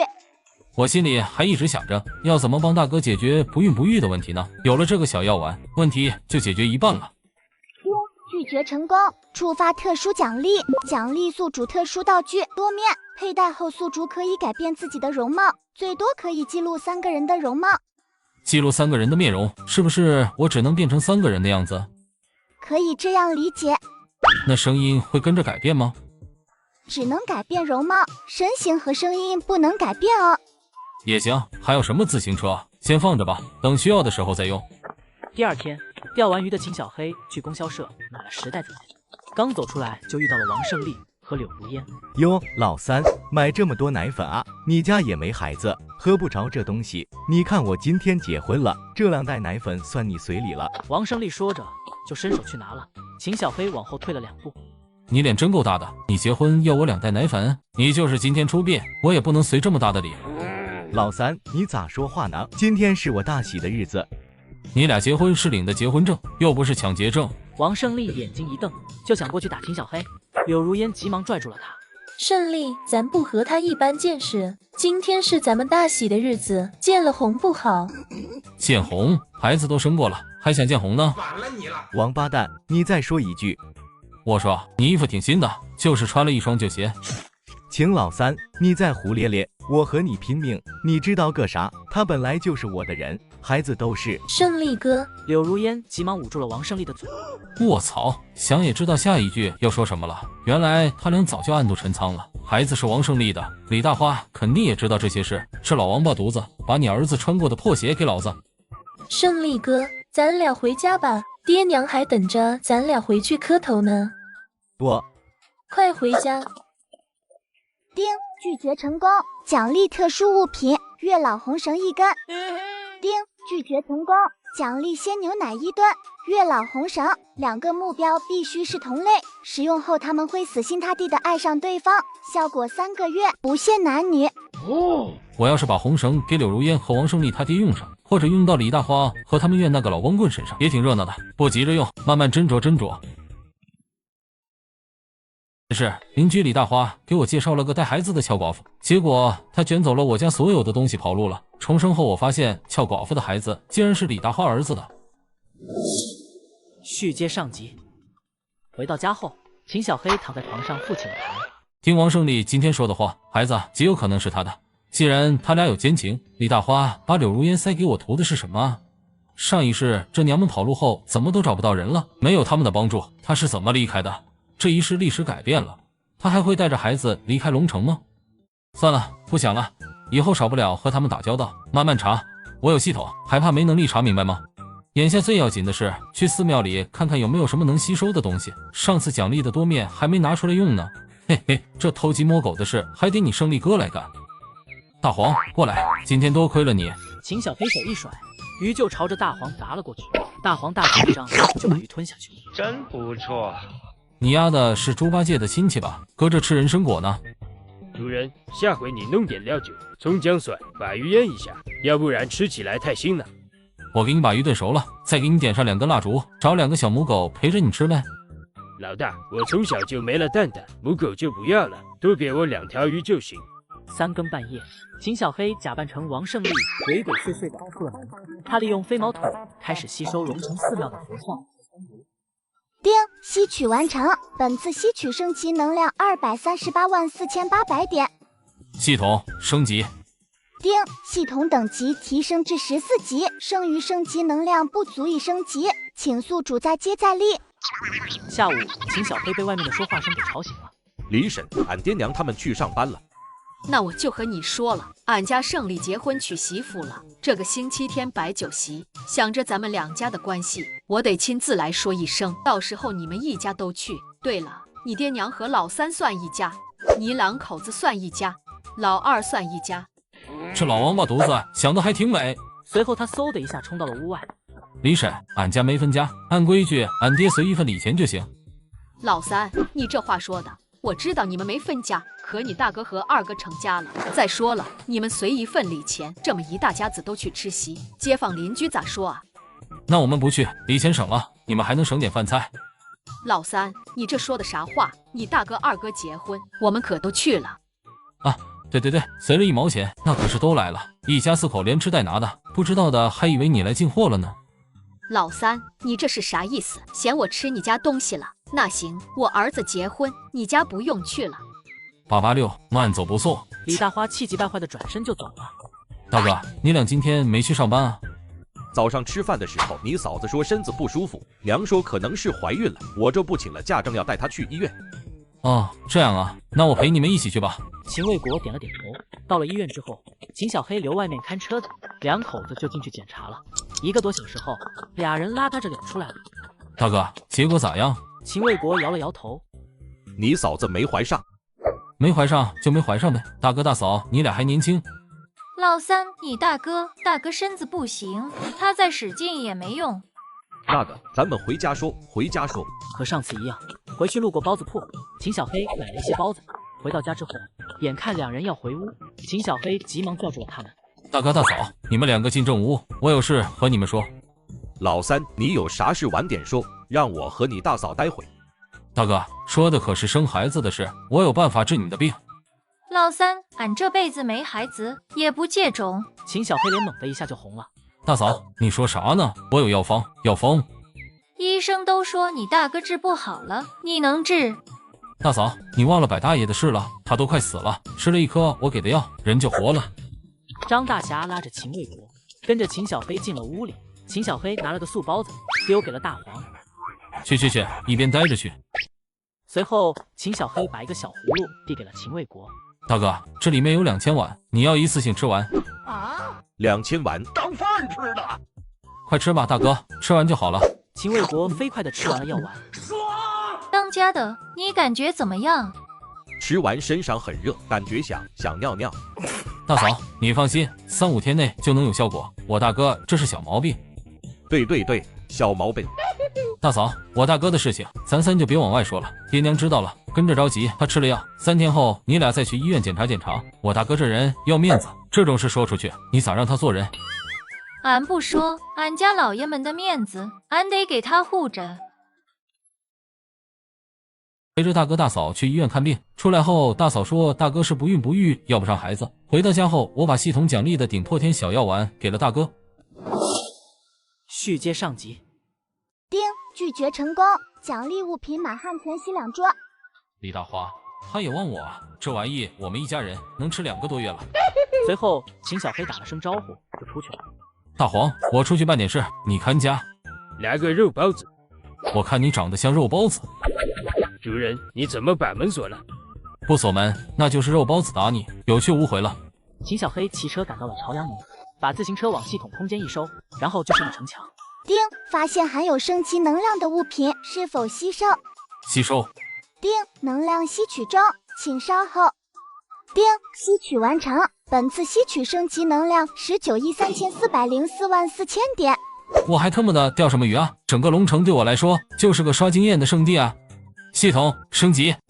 丁，系统等级提升至23级，触发特殊奖励：200张大黑石，5000斤面粉和大米，500尺布票，350斤豆油，200张副食品票。晚上，秦小黑哼着小曲，晃晃悠悠的进了家门口的胡同。邻居张老头窜了出来：“老三，你可算回来了！你家的那条狗把王胜利给咬了。”大黄跑他家里去了？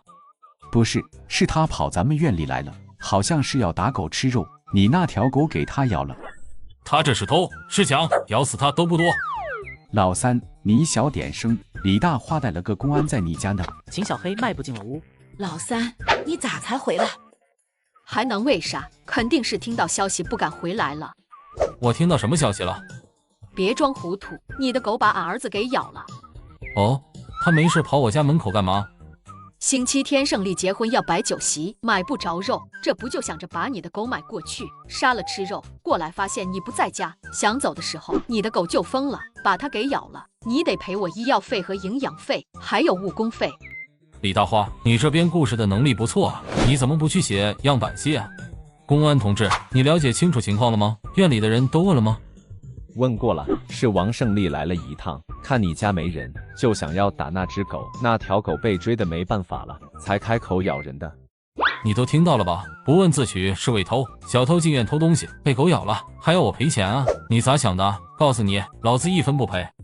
这小子行啊，一定是没少偷看书，这要是没点文化，那都说不出来。行了，李大花同志，你儿子到人家家里打人家的狗，这就是偷，也算是抢。人家要是告你，你儿子得抓进去关几天，医药费你们自己掏。时候不早了，我还要训练呢，先走了。李大花看公安局就溜了。老三，你明天上午买点东西，去李大花家走一趟。爹，我不去。让你去，你就去，这不是服软。李大花那张嘴能把黑的说成白的。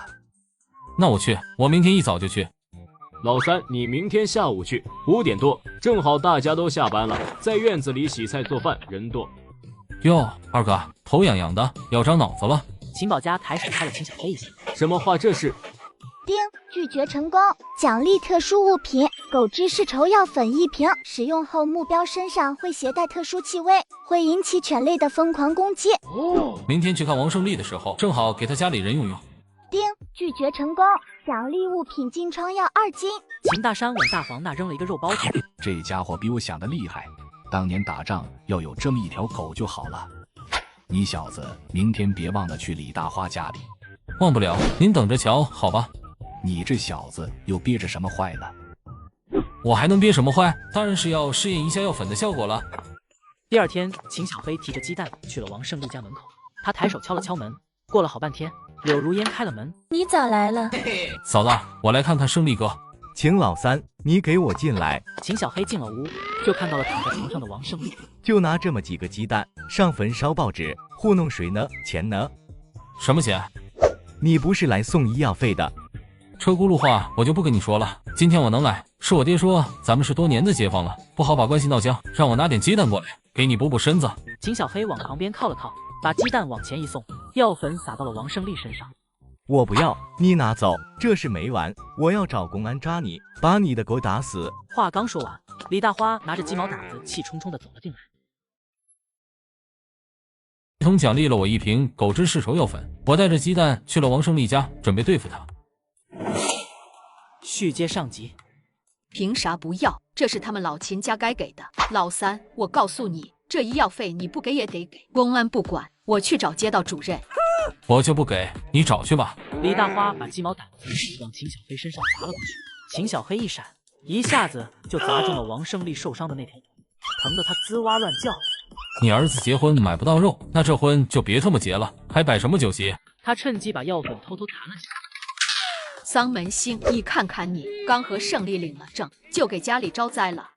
娘，你说啥呢？被狗咬的事能怪他，还不是你不舍得花钱让我去买肉，非要去打秦家那条狗的主意，要怪这也得怪你。我滴那个天来，我可不活了，我一把屎一把尿的把你拉扯大，你娶了媳妇就忘了娘啊！说着，几只狗就进来，朝着3人撕咬了起来。啊！救命啊！哪来的狗啊？秦小飞这边一家子都吃上晚饭了，秦大山美滋滋的喝了4两，刚吃完饭，邻居赵姐就进了门。大山哥，嫂子对院王家出事了。这女的张嘴就把李大花一家被疯狗咬的事情说了出来。咱们胡同里都传开了，说他们家偷打你家的狗，得罪狗神仙了，这是遭报应了。大妹子，这话可不能传，哪有什么狗神仙，这是封建迷信。我就是来和你们说一声，让你们也解解气。你们接着忙吧，我得回去给俺娘烧洗脚水了。女人说完，转身就走了。系统出品，必是精品啊！你小子笑啥？爹，你别说我，你不也快憋不住笑了？秦大山没搭理他，起身就走了。想笑就笑呗，还进屋偷着乐。老爹也有偶像包袱啊！真是恶有恶报啊！当时你躺床上没醒的时候，那个李大花就隔三差五的来看笑话。刘小凤照着他后背拍了一下子。老三，你明天钓鱼给我留2条，小一点，食指这么长就行。娘，你要这么小的鱼干嘛？我去看看他们。娘，这是要把李大花当时说的话全还回去啊！娘这个性格还挺可爱的。娘，我钓不到那么小的，那你就用大的跟别人换。便宜了谁都不能便宜了他王家，一个屁不放就敢打咱家狗，那打的是狗吗？打的是你爹的脸。平时说点难听的就算了，打你爹的脸不行。秦小黑笑呵呵的点了点头，保证完成任务。丁，拒绝成功，奖励物品大黑石500张，狂犬疫苗20盒。这是在王家身上薅的羊毛啊！狂犬疫苗，现在国内还没有生产这东西呢。第二天，秦小黑骑着车子带着大黄去了统渡河。大黄，今天钓的第1条鱼给你吃，让你解解馋。刚说完，鱼竿就有了动静。主任，这条鱼也太小了。你运气不行，我从钓鱼开始就没钓到过这么小的鱼。主任，第2条也得给我。你狗运太差了，去，看车子去，等下回去的时候给你1条大的。说来也邪门，第二条上钩的鱼就变成了一条7、80斤的大鱼。几个小时后，秦小飞起身把渔具都收了起来。丁，拒绝成功，奖励物品小黄鱼1吨。晚上，秦小黑拿着布票和几桶鱼在黑市摆起了小摊子。卖的差不多的时候，天空突然下起了雨，他急忙把东西收了起来。车子骑到胡同口的时候，3声不对，随后就看到一个黑影朝这边跑了过来。秦小飞扑到了歹徒的身上，那人拿着匕首扎了过去。秦小飞将匕首夺了过来，接着就抵在了那人的脖子上。放了我，我给你2根金条。秦小飞眼睛一亮，伸手就在他身上摸索了起来。这什么玩意儿？他意念一动，把金条收到了空间里。你哪有金条？在我右边口袋里，我给你拿。结果掏了个空。陪我老实点，别想着用糖衣炮弹收买我。秦小飞刚说完，追击这家伙的人就跑了过来。公安同志，我抓住他了。这个人是小偷吗？抓小偷我们能这么大的阵仗？这是个狗特务，我们盯了他很久了，今天又差点被他跑了。他还打死了我们2个同志，这家伙罪大恶极。小同志，这么晚了，你怎么会在这儿？老子今晚就要给你烧香了。续接上集。我家就住在前面，路过的时候正好听到了枪声，我想着肯定是抓坏分子的，就给他扑倒了。对了，刚才他说要给我2根金条，让我把他放了，我没答应。那个公安点了点头。走，带我去你家。随后，公安来到了家里，跟秦大山核实了一下身份。好的，我了解了。秦小黑同志帮助我们抓住了一个大特务头子，他立大功了。小同志，谢谢你。我叫乔大良，我们还会再见面的。老三，你小子有种，有种！什么有种？他命差点没了。秦大山抬起手就是一巴掌。今天你是运气好，运气差点，老子今晚就要给你烧香了。但是你小子的行为值得表扬，老子为你骄傲。回到屋里，系统提示音就响了起来。丁，拒绝成功，触发特殊奖励，生扑技能，宿主将目标扑倒后会陷入眩晕状态3秒到5分钟。这应该是拒绝特务的奖励吧。说到特务，上一世好像在报纸看到棉花胡同有一个瘸腿特务，被抓的时候还缴获了一些银元金条和弹药武器。这要是提前把他抓了，那东西可就全是我的了。抽空我得去探探底。一大早，秦小黑就被外面嘈杂的声音给吵醒了。秦小黑同志的事迹我们已经上报了，大山同志，感谢你们2口子给国家培养了这么一位小英雄啊。这时候，外面又响起一个男人的声音：秦大山同志，我今天代表钢厂过来，鉴于秦小黑同志在昨晚抓捕特务的行动中做出的贡献，常委决定取消之前对秦小黑同志的开除决定，明天让他去钢厂保卫科报道。谢谢厂领导，谢谢，明天就让他去厂里报道。不行，海他娘，老三工作的事，我要问问他的意见。当家的还问啥啊？老三有工作了，回去就是正式工。话刚说完，秦小黑就打开门出来了。老三，这是钢厂的赵主任，他说让你。爹，我在里屋听见了。那你咋想的？我不回去，赵主任，谢谢厂领导的好意，我不回去了。老三，你……刘小凤被秦大山拉了一把。听老三的，让孩子自己选。秦小黑同志，我是咱们街道办质保会的，我们想让你担任质保会的副会长。我当不了副会长，我还有别的事要干。这孩子有自己的主意，替我谢谢领导们，他们的好意我心领了。既然老三不愿意干，你们就别勉强他了。说了几句场面话后，2人就离开了。随后，外面就传来了李茂才的声音：“老三，你在没在家？我有事跟你说。”2人进了屋内。你说找我啥事啊？老三，你能不能弄到收银机票和自行车票啊？前段时间村里人给我说了个对象，他对我印象不错，托人给我带话了，说我要想和他结婚的话，得买辆自行车，再买个收音机。秦小黑眉头皱了起来。历史改变了吗？上一世李茂才可是打了一辈子光棍，一直到60几年被抓去游街的时候，他都还是一个人呢。你说女方真的看中你了？那还能有假？介绍人亲口和我说的，说女方对我印象可好了，说我文质彬彬，像秀才，只要我给买了自行车和收音机，他就考虑和我处对象。考虑和你处对象，又不是要和你处对象。你说他这是拿你当傻帽了？老三，你帮叔一把，你不知道一个人睡觉是啥滋味？我现在不也是一个人睡？那不一样，你好歹还有条狗。你说这事不是我不帮你，是我不能帮，哪有见了面啥都没定下呢，就张嘴要这么贵的东西？您回去好好寻思寻思吧，别满脑子只想男女那点事。